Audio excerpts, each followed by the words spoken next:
Apa sebenarnya overthinking itu? Overthinking itu bukan mikir terlalu banyak.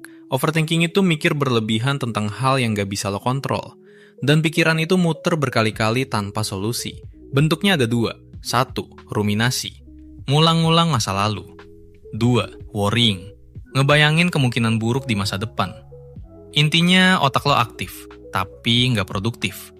Dan semakin lo mikirin, semakin lo makin jauh dari kenyataan.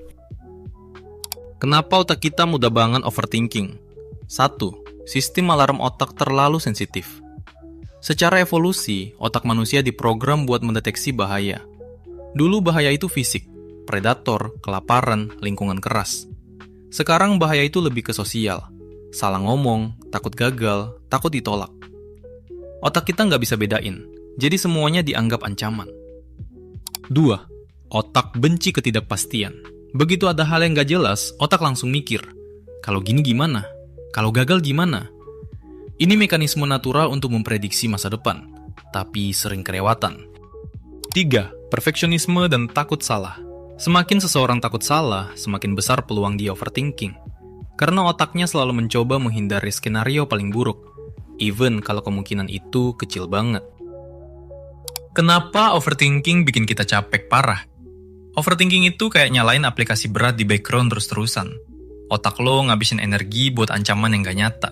Hasilnya pikiran cepat capek, sulit fokus, gampang cemas, dan makin jauh dari tindakan. Itu sebabnya overthinking terlihat sepele, tapi dampaknya ke fisik dan mental besar banget. Tanda-tanda lo sedang overthinking. Lo mungkin overthinking kalau sering mikir kemungkinan terburuk, bahkan tanpa alasan jelas. Susah tidur karena pikiran muter terus. Mikir lebih banyak daripada ngelakuin.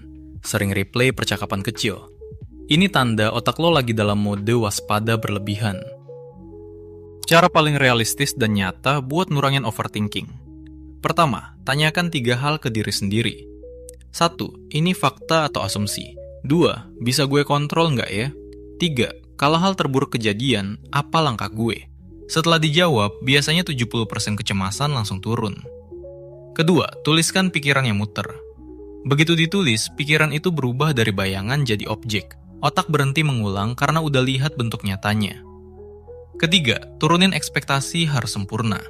Bilang ke diri sendiri, cukup baik lebih sehat daripada sempurna. Perfeksionisme itu bahan bakar overthinking. Keempat, tentukan jadwal khawatir. Atur 10 menit khusus buat mikir hal-hal yang bikin lo cemas. Di luar waktu itu, kalau pikiran muncul, lo bilang ke diri sendiri, stop, nanti aja. Ini teknik yang dipakai psikolog dan terbukti efektif. Terakhir, ambil aksi kecil. Aksi kecil adalah obat utama overthinking. Begitu lo mulai bergerak, bahkan sekecil 2 menit, otak berhenti memprediksi dan mulai fokus ke realita. Overthinking bukan tanda lo lemah. Itu tanda otak lo bekerja terlalu keras. Tapi kabar baiknya, pola pikir ini bisa lo atur dan lo latih. Yang bikin lo capek itu bukan hidup lo, tapi pikiran lo yang muter hidup itu ratusan kali sebelum lo jalanin.